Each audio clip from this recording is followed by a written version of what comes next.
আসসালামু আলাইকুম, স্বাগতম ওয়ার্ল্ড অ্যাটলাস টিভি সংবাদে। আমি মোহাম্মদ নোমান ইসলাম আজকের সব আন্তর্জাতিক খবর নিয়ে হাজির হয়েছি। শুরুতেই জানিয়ে দিব সংবাদ শিরোনাম, তারপর বিস্তারিত। ইরানে হামলার পর মধ্যপ্রাচ্যে যুদ্ধ নিয়ে বিশ্বে উদ্বেগের ঝড়। ইরানে যুক্তরাষ্ট্র ইসরায়েলের যৌথ হামলা, বড় সামরিক অভিযানের ঘোষণা ট্রাম্পের। ইরানে শীর্ষ নেতাদের মৃত্যু সংবাদ ভুয়া, রাষ্ট্রীয় গণমাধ্যমের জোরালো দাবি। ইরানের বিরুদ্ধে ট্রাম্পের হাই রিস্ক জুয়াই কি সফল হবে আমেরিকা? কে এই খামেনি? তাকে টার্গেট করলেই কি মধ্যপ্রাচ্যে বড় যুদ্ধের ঝুঁকি? এই বিষয়ে আপনার মতামত কমেন্টে জানান এবং যুদ্ধের সব আপডেট আগে পেতে চ্যানেলটি সাবস্ক্রাইব করে যাবেন। আসসালামু আলাইকুম, স্বাগতম জানাচ্ছি ওয়ার্ল্ড অ্যাটলাস টিভি সংবাদে। আমি মোহাম্মদ জায়েদ গাজী। এতক্ষণ শুনছিলেন সংবাদ শিরোনাম, এবার বিস্তারিত। শুরুতেই আমরা নজর রাখছি মধ্যপ্রাচ্যের দিকে, যেখানে ইরানের সাম্প্রতিক হামলার পর সমগ্র বিশ্বে যুদ্ধ ছড়িয়ে পড়ার এক গভীর উদ্বেগের ঝড় উঠেছে। আর এই বিষয়টি নিয়ে আন্তর্জাতিক মহলে এখন তুমুল আলোচনা চলছে।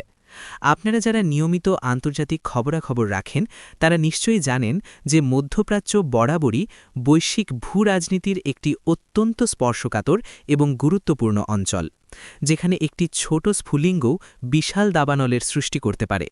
ইরানে এই হামলার পর বিশ্বের শক্তিশালী দেশগুলোর রাষ্ট্রপ্রধান থেকে শুরু করে সাধারণ মানুষ সবার মনেই একটি বড় প্রশ্ন ঘুরপাক খাচ্ছে, আর তা হল, বিশ্ব কি তবে আরেকটি বড় ধরনের অস্থিতিশীল পরিস্থিতির দিকে এগিয়ে যাচ্ছে? এই হামলার পর তাৎক্ষণিকভাবে বিশ্ববাজারে অপরিশোধিত তেলের দামের ব্যাপক ওঠানামা লক্ষ্য করা গেছে, যা বিশ্ব অর্থনীতির জন্য একটি বড় সতর্কবার্তা। আপনারা হয়তো জানেন, বিশ্বের জ্বালানি সরবরাহের একটি বিশাল অংশ এই অঞ্চল দিয়ে, বিশেষ করে হরমুজ প্রণালী হয়ে পরিবাহিত হয়। তাই এখানে যে কোনো ধরনের অস্থিতিশীলতা মানেই হল বিশ্বজুড়ে জ্বালানির দাম বৃদ্ধি পাওয়া, এবং এর সরাসরি প্রভাব পড়ে আমাদের মতো সাধারণ মানুষের দৈনন্দিন জীবনের ব্যয়ের ওপর। জাতিসংঘসহ অন্যান্য আন্তর্জাতিক সংস্থাগুলো ইতিমধ্যেই সব পক্ষকে সর্বোচ্চ সংযম প্রদর্শনের আহ্বান জানিয়েছে, কারণ বর্তমান বিশ্ব অর্থনীতি এমনিতেই নানা ধরনের চ্যালেঞ্জের মধ্য দিয়ে যাচ্ছে, আর এর মধ্যে নতুন করে কোনো দীর্ঘমেয়াদী সংঘাত বৈশ্বিক সাপ্লাই চেন বা সরবরাহ ব্যবস্থাকে পুরোপুরি ভেঙে দিতে পারে। ইউরোপীয় ইউনিয়ন এবং এশিয়ার প্রধান অর্থনৈতিক পরাশক্তিগুলো গভীরভাবে পরিস্থিতি পর্যবেক্ষণ করছে, এবং তারা কূটনৈতিক আলোচনার মাধ্যমে এই সংকটের একটি শান্তিপূর্ণ সমাধানের উপর জোর দিচ্ছে। আপনারা যারা এই মুহূর্তে ভিডিওটি দেখছেন, আপনাদের কি মনে হয়, এই ধরনের ভূরাজনৈতিক উত্তেজনা কি বিশ্ব অর্থনীতিকে আবারও চরম মুদ্রাস্ফীতির দিকে ঠেলে দেবে? আপনাদের মূল্যবান মতামত অবশ্যই নিচে কমেন্ট করে আমাদের জানাবেন। আমাদের পরবর্তী আলোচনায় উঠে এসেছে ইরানের যুক্তরাষ্ট্র এবং ইসরায়েলের যৌথ সামরিক পদক্ষেপ এবং মার্কিন প্রেসিডেন্ট ডোনাল্ড ট্রাম্পের একটি বড় ধরনের সামরিক বা কৌশলগত অভিযানের ঘোষণার বিষয়টি, যা আন্তর্জাতিক রাজনীতিতে এক নতুন মাত্রার জন্ম দিয়েছে। আপনারা জানেন যে যুক্তরাষ্ট্র এবং ইসরায়েলের মধ্যে দীর্ঘদিনের একটি অত্যন্ত দৃঢ় কৌশলগত এবং প্রতিরক্ষা মিত্রতা রয়েছে, যা মধ্যপ্রাচ্যে মার্কিন পররাষ্ট্রনীতির অন্যতম প্রধান ভিত্তি হিসেবে কাজ করে। ট্রাম্প প্রশাসনের এই নতুন ঘোষণার পর আন্তর্জাতিক বিশ্লেষকরা এই পদক্ষেপের পেছনের আসল উদ্দেশ্য এবং এর দীর্ঘমেয়াদী প্রভাব নিয়ে চুলচেরা বিশ্লেষণ শুরু করেছেন। অনেকেই মনে করছেন এই তথাকথিত বড় সামরিক অভিযানের ঘোষণা মূলত একটি ডেটারেন্স বা প্রতিরোধমূলক কৌশল, যার মাধ্যমে যুক্তরাষ্ট্র এবং তার মিত্ররা ওই অঞ্চলে তাদের সামরিক শ্রেষ্ঠত্ব এবং প্রভাব বজায় রাখার একটি শক্ত বার্তা দিতে চাইছে। তবে এই ধরনের যৌথ সামরিক তৎপরতা মধ্যপ্রাচ্যের অন্যান্য দেশগুলোর মধ্যেও এক ধরনের অস্বস্তি তৈরি করেছে, কারণ যে কোনো ধরনের বড় সামরিক মুভমেন্ট মানেই হল পুরো অঞ্চলের নিরাপত্তার ভারসাম্য নতুন করে হিসেব করা। হোয়াইট হাউস এবং পেন্টাগনের সাম্প্রতিক ব্রিফিংগুলো থেকে এটা স্পষ্ট যে যুক্তরাষ্ট্র এই অঞ্চলে তাদের মিত্রদের নিরাপত্তা নিশ্চিত করার পাশাপাশি তাদের নিজস্ব জাতীয় নিরাপত্তার স্বার্থ রক্ষায় কোনো ধরনের আপোষ করতে রাজি নয়। এই পরিস্থিতিতে আপনারা যারা বৈশ্বিক প্রতিরক্ষা ব্যবস্থা এবং আন্তর্জাতিক সম্পর্ক নিয়ে আগ্রহী, তারা নিশ্চয়ই বুঝতে পারছেন যে এই ঘটনাটি কতটা তাৎপর্যপূর্ণ।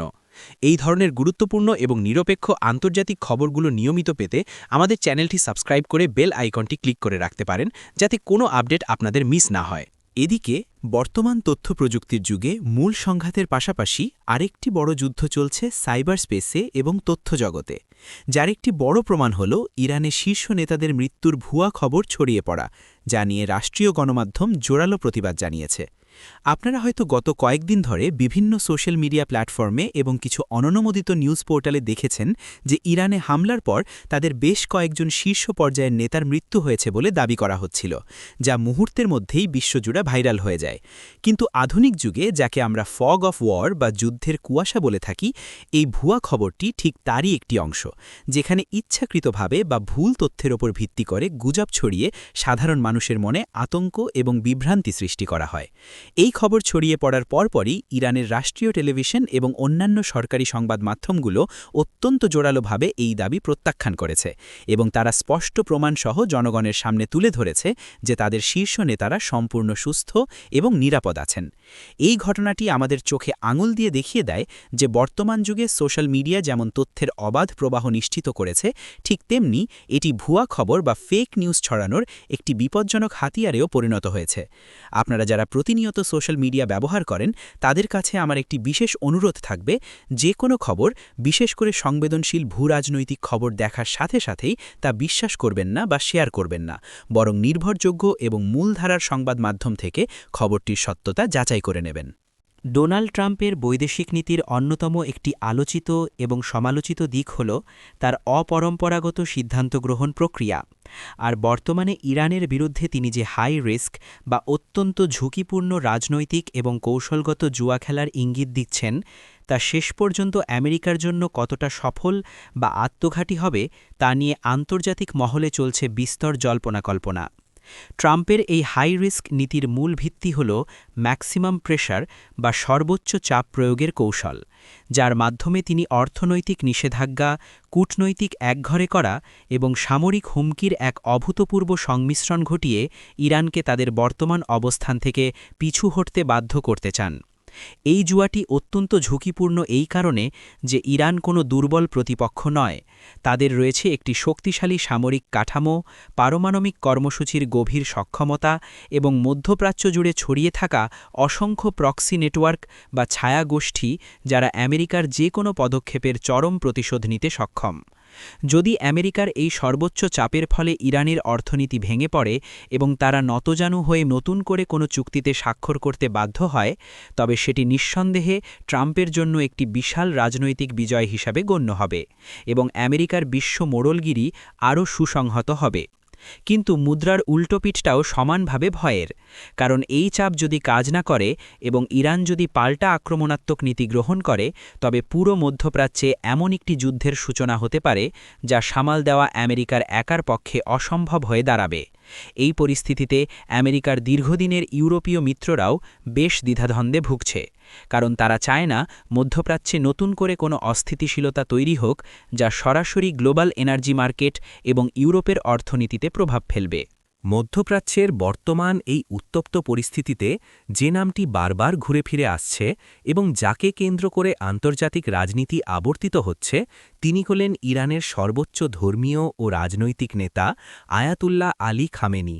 আর তাকে সরাসরি টার্গেট করার যে গুঞ্জন বা জল্পনা-কল্পনা চলছে, তা সত্যি হলে মধ্যপ্রাচ্যে কতটা ভয়াবহ মাত্রার বড় যুদ্ধের ঝুঁকি তৈরি হতে পারে তা নিয়ে এখন চুলচেরা বিশ্লেষণ চলছে। আয়াতুল্লাহ আলী খামেনি কেবল একজন সাধারণ রাষ্ট্রপ্রধান নন। ১৯৮৯ সালে ইসলামিক প্রজাতন্ত্রের প্রতিষ্ঠাতা আয়াতুল্লাহ খোমেনির মৃত্যুর পর থেকে তিনি ইরানের সুপ্রিম লিডার বা সর্বোচ্চ নেতার পদে অধিষ্ঠিত আছেন এবং ইরানের সংবিধান অনুযায়ী তিনি রাষ্ট্রের সামরিক, রাজনৈতিক, বিচার ব্যবস্থা এবং গণমাধ্যম সবকিছুর ওপর নিরঙ্কুশ ও চূড়ান্ত ক্ষমতার অধিকারী। তার এই পদটি কেবল রাজনৈতিক ক্ষমতার প্রতীক নয়, বরং এটি একটি অত্যন্ত প্রভাবশালী ধর্মীয় পদ যা ভেলায়েত-ই ফকি বা ইসলামিক আইনবিদের শাসনের নীতির ওপর প্রতিষ্ঠিত। আর এই কারণেই খামেনির প্রতি ইরানের কোটি কোটি মানুষের পাশাপাশি মধ্যপ্রাচ্যের বিভিন্ন দেশের শিয়া মুসলিমদের এক অন্ধ এবং অটুট আধ্যাত্মিক ভক্তি রয়েছে। তাকে টার্গেট করা মানে কেবল একটি দেশের প্রেসিডেন্ট বা প্রধানমন্ত্রীকে ক্ষমতাচ্যুত করা নয়, বরং এটি একটি সম্পূর্ণ আদর্শ এবং বিশ্বাসের ওপর সরাসরি আঘাত হানা, যা ইরান কখনোই নীরবে মেনে নেবে না, এবং এর জবাব হবে কল্পনাতীত মাত্রার ধ্বংসাত্মক।